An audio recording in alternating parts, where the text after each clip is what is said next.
मुअज़्ज़िज़ नाज़रीन अस्सलामु अलैकुम। क्रिकेट शौकीन और आसिफ अली के फ़ैन्स के लिए बहुत ही बड़ी खबर। नाज़रीन, इमरान खान भी आसिफ अली के बड़े फ़ैन निकले।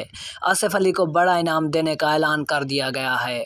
आइए नाज़रीन, आपको आज की सबसे बड़ी और अहम ब्रेकिंग न्यूज़ से आगाह करते हैं।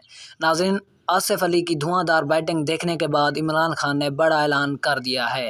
नाज़रीन, अगर आपने अभी तक भी हमारी वीडियो को लाइक और हमारे चैनल को सब्सक्राइब नहीं किया तो जल्दी से कर दें और बेल आइकन को भी इनेबल कर दें ताकि हमारी हर आने वाली वीडियो आपको वक्त पर और बआसानी मिलती रहे। तो नाज़रीन, आपका कोई भी कीमती वक्त ज़ाया किए बगैर बढ़ते हैं वीडियो की जानिब।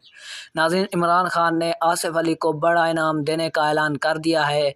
दोस्तों, आसिफ अली पाकिस्तान के बहुत ही बड़े और अच्छे खिलाड़ी हैं। अगर आसिफ अली इस मैच में ना होते तो शायद पाकिस्तान ये मैच नहीं जीत सकता था। पाकिस्तान को जिताने में बड़ा हाथ इन्हीं का है। तो नाज़रीन, इसी के साथ दीजिए हमें इजाज़त। मिलते हैं नेक्स्ट अच्छी सी वीडियो में, तब तक के लिए अल्लाह निगहबान।